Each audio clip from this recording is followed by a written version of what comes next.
This is Bryan Johnson. I hope that you're doing well on this Wednesday. I want to take just a moment to provide you with a few very brief updates. First, hope you are doing well. Thank you for the job that you've done. It's really been remarkable. We're almost at the semester finish line. Again, can't say thank you enough. We know that you know there's a survey that's out. If you haven't taken a moment, please take a moment, give us your feedback. We need your voice. We want your input. Three things, there's a lot within there, but three things that we really are deep in conversation about and need to have your guidance around is one, just how much time do you need between the phases?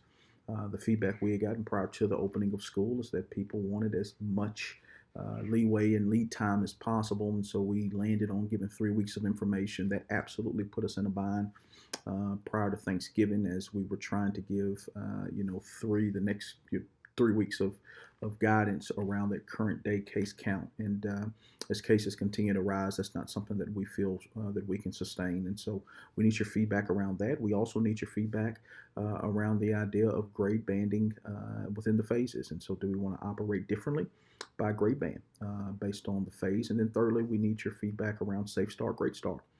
We know that we've heard from you that that was very successful at the start of the year, and need to really understand from you, is that something we want to look at as we start the second semester. Want to make sure you're really clear, and we've tried to be clear, but we'll be even clearer that there's a conversation going on around a communicable disease policy that's been framed as an essential employee policy. That policy is not for school-based personnel, not for anyone in contact with children. And so not for teachers, leaders, or school-based staff. Really, that policy would be applied on a very isolated basis.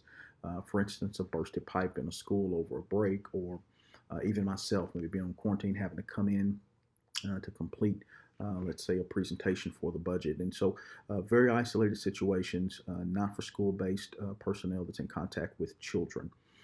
Look, hey, hope that you have a great remainder of the day. Hope that you have a great Thursday and Friday. And I hope that you have an even better weekend. I want to say thank you again, not just as superintendent of schools, because I know that's a part of my job, but also as a father of a Hamilton County School student. Can't say enough about the work that you're doing for children and how forever grateful we'll be because of it. We know these times are challenging, but we also know that we're better together. We will absolutely get through this. Hang in here with us and have a great rest of the day. We are Hamilton.